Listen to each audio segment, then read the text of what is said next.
Morning friends, मैं doctor V K Mishra from gastro liver hospital Swaroop Nagar Kanpur. आज हम बात करेंगे इंटेस्टिनल गैस के बारे में। आप जानते हैं gas is a very common problem. आप जानते हैं कि gas is a normal formation inside the intestine, but at times ये प्रॉब्लमेटिक होती है।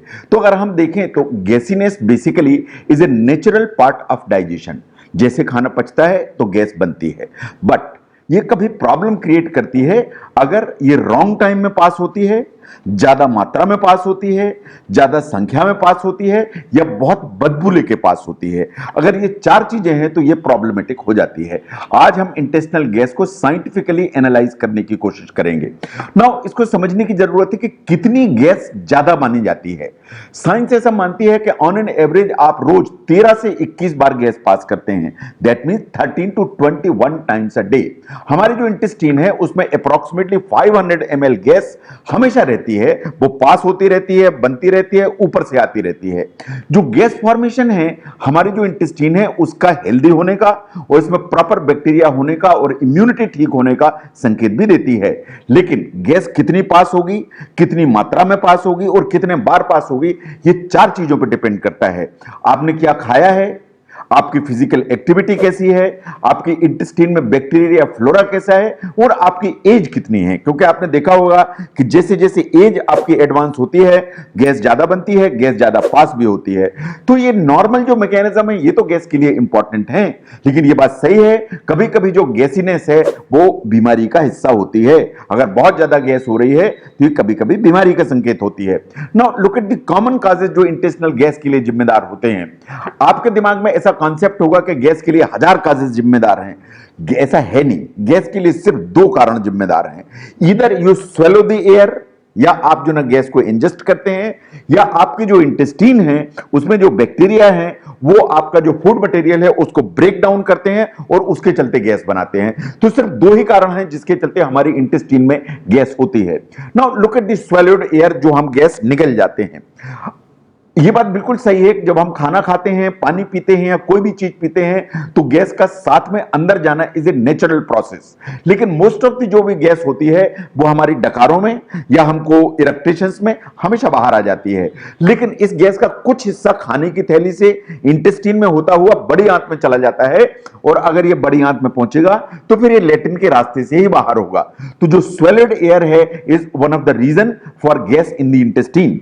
नाउ वो कौन से रिस्क फैक्टर हैं जो स्वेल्ड एयर को बढ़ाते हैं या निकलने वाली एयर की मात्रा को बढ़ाते हैं? अगर आप खाना या पीना बहुत रफ्तार से पीते हैं, बहुत लोगों को आदत है कि गिलास से पानी ना पी के आप ऐसे बॉटल से गट गट करके पीते हैं, तो उसके साथ एयर काफी मात्रा में जाती है। तो drinking and responsible for swelled air. Now अगर आप कार्बोनेटेड ड्रिंक्स ज्यादा लेते हैं जिनमें ऑलरेडी बहुत सारा सोडा होता है एंड कार्बन डाइऑक्साइड होती है, वो आपको स्वेल्ड एयर की मात्रा को बढ़ाती है एंड आपकी इंटेस्टाइन में गैस प्रोड्यूस करती है। नंबर 3, अगर आप स्मोकर हैं, चाहे आप बीड़ी पीते हो चाहे सिगरेट पीते हो, तो आप वास्तव में जब उसका धुआं खींचते हैं तो उसके साथ एयर अंदर जाती है एंड वो जो एयर का कुछ हिस्सा आपकी इंटेस्टाइन में भी जाता है। नंबर 4, अगर आपके जो डेंचर्स हैं, अगर आप ओल्ड एज हैं, आपने डेंचर लगाए हुए हैं and they are poorly fitted, तो ये भी बात सही है कि आप एयर को अनकॉन्शियसली या सबकॉन्शियसली स्वेलो करते हैं। नाउ बहुत लोगों को लगातार च्युइंगम खाने की आदत होती है, च्युइंगम को मुंह में चबाते रहते हैं। साइंस ऐसा मानती है कि अगर आपको च्युइंगम की हैबिट है, that is also one of the reason जिसके चलते कि गैस पेट के अंदर जाती है। नाउ जब bacterial breakdown is the second reason. Now हम इसकी बात करेंगे। देखिए, जो भी हम खाना खाते हैं तो वो वास्तव में हमारी इंटेस्टाइन में जाता है, यानी स्मॉल इंटेस्टाइन में, और एब्जॉर्ब हो जाता है। वो ब्रोकन डाउन होता है एंड एब्जॉर्ब होता है। लेकिन बहुत सारे कार्बोहाइड्रेट्स होते हैं, बहुत सारे स्टार्च होते हैं, बहुत सारी शुगर्स होती हैं, ये वास्तव में हमारी जो स्मॉल इंटेस्टाइन में बैक्टीरिया है या हमारी जो स्मॉल इंटेस्टाइन है इन्हें प्रॉपर्ली डाइजेस्ट नहीं कर पाती है। अगर नहीं कर पाएगी तो ये जो इस तरह के अनएब्जॉर्ब कार्बोहाइड्रेट्स हैं ये हमारी लार्ज इंटेस्टाइन में जाएंगे। नाउ जब लार्ज इंटेस्टाइन में जाएंगे तो ये बेसिकली ब्रेक डाउन होंगे बैक्टीरिया के कारण, और जो ब्रेक डाउन होगा इन कार्बोहाइड्रेट्स का उसके चलते गैस प्रोड्यूस होगी। ये जो गैस होगी ये वास्तव में कार्बन डाइऑक्साइड होगी, ये हाइड्रोजन होगी, ये मीथेन होगी, ये नाइट्रोजन होगी। ये 4 गैस ही सबसे इंपॉर्टेंट हैं जो हमारे लार्ज इंटेस्टाइन में बनती हैं। और जब ये गैसेस बनेंगी तो कुछ हिस्सा इनका जरूर एब्जॉर्ब हो जाता है और हमारी सांस में से निकल जाता है, but mind you most of the gas आपकी लेट्रिन के रास्ते से ही बाहर निकलती है। Now let us look into the primary food components that can trigger the gas formation. क्या चीजें ऐसी हैं जो ट्रिगर कर सकती हैं? अगर हम ट्रिगर को ध्यान से देखें तो नंबर 1 पर आता है फ्रक्टोज। जो fructose basically is A sugar, is a basically A carbohydrate. Fructose सबसे ज्यादा होता है फ्रूट्स में, कुछ वेजिटेबल्स में। जो प्रोसेस्ड फ्रूट्स होते हैं उनमें भी फ्रक्टोज काफी मात्रा में होता है। और एक हाई फ्रक्टोज कॉर्न सिरप आता है जो बहुत सारी प्रिपरेशंस में डाला जाता है, इसमें फ्रक्टोज काफी मात्रा में होता है। साइंस ऐसा मानती है कि दुनिया में 10 से 15% लोग ऐसे होते हैं जिन्हें फ्रक्टोज का मेल एब्जॉर्प्शन होता है। इसका मतलब वो उसे प्रॉपर्ली एब्जॉर्ब नहीं कर पाते। इसका मतलब यह है कि अगर आपने फ्रक्टोज ज्यादा मात्रा में लिया तो आपकी स्मॉल इंटेस्टीन में पहुंचेगा, एब्जॉर्ब हो नहीं पाएगा, लार्ज इंटेस्टीन में पहुंचेगा। इन बैक्टीरिया इसको ब्रेक डाउन करेंगे, इन ब्रेक डाउन करने के बाद गैस बनाएंगे और ये जो गैस अल्टीमेटली है ये नीचे से पास होगी तो ये गैसीनेस की आपको फीलिंग देगी। साइंस ऐसा मानती है कि बहुत सारे फ्रक्टोज कंटेनिंग फूड्स या फ्रूट्स आपने बहुत क्लोज प्रॉक्सिमिटी में खाए तो कभी कभी आपके पेट में बहुत ज्यादा मात्रा में गैस बन सकती है जो काफी अनकंफर्टेबल हो सकती है। नंबर 2 पर आता है lactose. Lactose basically milk and dairy products में होता है। बहुत सारे लोगों में एक्चुअली एक एंजाइम होता है हमारी इंटेस्टाइन में जो लैक्टोज को पचाता है, उसे लैक्टेज एंजाइम कहते हैं। इसकी डेफिशिएंसी होती है। जो लैक्टेज एंजाइम की अगर डेफिशिएंसी होगी और अगर आप लैक्टोज कंटेनिंग फूड लेंगे, आप मिल्क लेंगे, डेयरी प्रोडक्ट लेंगे, तो ये प्रॉपर्ली डाइजेस्ट नहीं हो पाएगा तो स्मॉल इंटेस्टाइन से होता हुआ लार्ज इंटेस्टाइन में जाएगा और बैक्टीरिया इसको ब्रेक डाउन करेगा और इसको ब्रेक डाउन करेगा तो इसमें काफी मात्रा में आपको गैस बनेगी जो नीचे से पास होगी। Now third basically is the raffinose. This is one of the very important thing. Raffinose is a sugar. ये बेसिकली बहुत सारी खाने की चीजों में होती है, mostly beans, cauliflower, cabbage, broccoli, मतलब दीज आर दी आइटम्स जिसमें रेफिनोज शुगर होती है। इसीलिए बहुत सारे लोगों का ऑब्जर्वेशन है कि जब वो बीन्स खाते हैं, राजमा लेते हैं, इस तरह की चीज अगर यूज करते हैं तो उन्हें पेट में बहुत सारी गैस बनती है, because all these objects contain raffinose which is sugar और हमारी इंटेस्टाइन इसको प्रॉपर एब्जॉर्ब नहीं कर पाती, डाइजेस्ट नहीं कर पाती और ये ब्रेक डाउन होती है तो गैस बनती है जो नीचे से पास होती है। नंबर 4 पर आता है sorbitol. Sorbitol again is a kind of sugar और कार्बोहाइड्रेट। ये आर्टिफिशियल स्वीटनर करके भी यूज किया जाता है। ये क्लासिफाइड होता है एज पॉलियल और शुगर अल्कोहल। इसे शुगर अल्कोहल भी कहा जाता है।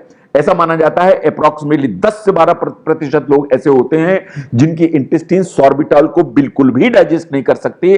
तो अगर आपके खाने में, अगर किसी भी चीज में या आर्टिफिशियल स्वीटनर में आपने सॉर्बिटॉल इस्तेमाल किया है तो ये इंटेस्टाइन में जाएगा, गैस बनाएगा, आपके पेट को फुलाएगा और काफी गैसीनेस की फीलिंग देगा, because it can not be utilised.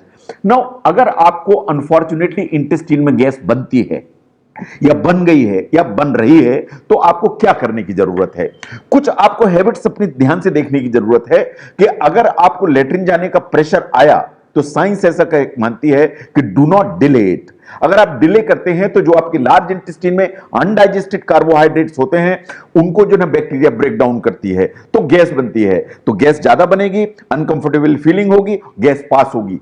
चूंकि ये गैस आपकी स्टूल मटेरियल के आसपास से होते हुए निकलेगी तो ये गैस काफी स्मेली गैस होगी, इसमें काफी बदबू होगी। नंबर 2, आपको वो देखने की जरूरत है कि आप जो खाना खाते हैं उसमें क्या चीजें ऐसी हैं जो गैस ज्यादा बनाती हैं। अगर आपने आइडेंटिफाई किया है कि आपको एप्पल खाने से गैस बनती है या राजमा खाने से गैस बनती है या मिल्क प्रोडक्ट खाने से गैस बनती है तो वास्तव में उन फूड्स को आपको देखने की जरूरत है कि वो क्या चीजें ऐसी हैं जो आपको गैस बनाती हैं। उन आइटम्स को वास्तव में आपको अलग करने की जरूरत है। अगर इन सब के बावजूद भी आप समझते हैं कि रूटीन सब प्रिकॉशंस लेने के बावजूद भी आपको गैस बनती है तो there is some help with medical science offers. Number 1, use probiotics. ये अच्छे बैक्टीरिया होते हैं जो सप्लीमेंट के फॉर्म में मार्केट में अवेलेबल होते हैं, तो प्रोबायोटिक यूज करिए तो गुड बैक्टीरिया आपके इंटेस्टाइन में पहुंचेंगे तो डाइजेशन बेटर होगा। नंबर 2, अगर आपको लैक्टोज इंटॉलरेंस है, दूध एंड डेयरी प्रोडक्ट्स नहीं पचते हैं तो वास्तव में आपको लैक्टेज सप्लीमेंट यूज करने की जरूरत है। लैक्टेज एंजाइम अवेलेबल होता है। एक बीनो करके सप्लीमेंट अवेलेबल होता है particularly in the western countries. अगर आप तो गैस बनती है बीन्स खाने के बाद, तो Beano can be taken off. Then simethicone is one of the thing which is available in the market के अगर साइमेथिकॉन लेते हैं तो गैस को बेसिकली एब्जॉर्ब करता है एंड गैसीनेस की फीलिंग को कम करता है। एंड ओल्ड एज जो यूज किया जाता था that was basically the charcoal.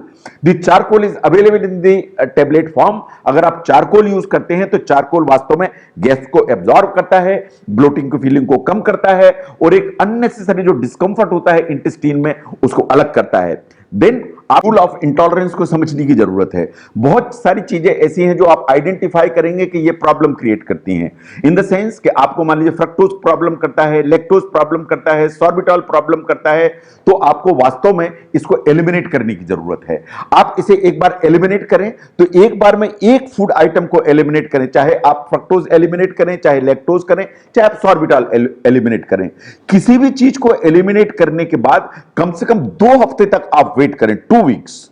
In 2 weeks में देखें कि उससे क्या रिजल्ट निकलता है। इन आफ्टर 2 वीक्स इसको ग्रेजुअली री इंट्रोड्यूस करें अपनी डाइट में एंड देखें कि उससे वो पूरे के पूरे सिम्टम्स फिर से आते हैं कि नहीं आते हैं। नाउ अगर आप ये सब काम करते हैं तो मेरा ऐसा सोचना है कि जो इंटेस्टाइन में गैस बनती है उसका प्रोडक्शन कम हो जाएगा। उसका प्रोडक्शन कम हो जाएगा तो आपको जो एक डिस्कंफर्ट है वो कम हो जाएगा एंड आप वास्तव में गैस कम पास करेंगे। लेकिन सब प्रिकॉशंस लेने के बावजूद भी अगर आपको लगता है कि the problem is not settling down तो आपको अपने डॉक्टर से बात करने की जरूरत है। अगर आपको ऐसा लगता है कि आपकी जो गैस है वो नॉर्मल से ज्यादा है तो अपने डॉक्टर को कंसल्ट करिए, क्योंकि आपको कुछ इन्वेस्टिगेशंस की जरूरत हो सकती है कि कहीं डिजीज कोई प्रोसेस तो नहीं है जो वास्तव में आपको प्रॉब्लम क्रिएट करती है।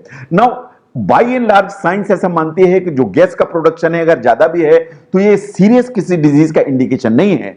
मोस्ट कॉमनली जब हम इन्वेस्टिगेट करते हैं तो साइंस ऐसा मानती है कि दीज आर 2 डिजीजेस जो गैस के लिए सबसे ज्यादा जिम्मेदार होती हैं। Number 1 is the irritable bowel syndrome या IBS in different forms and the second is the small intestinal bacterial overgrowth जिसे SIBO भी कहा जाता है। ये 2 चीजें हैं जो सबसे ज्यादा इंप्लीकेट होती हैं गैस फॉर्मेशन में।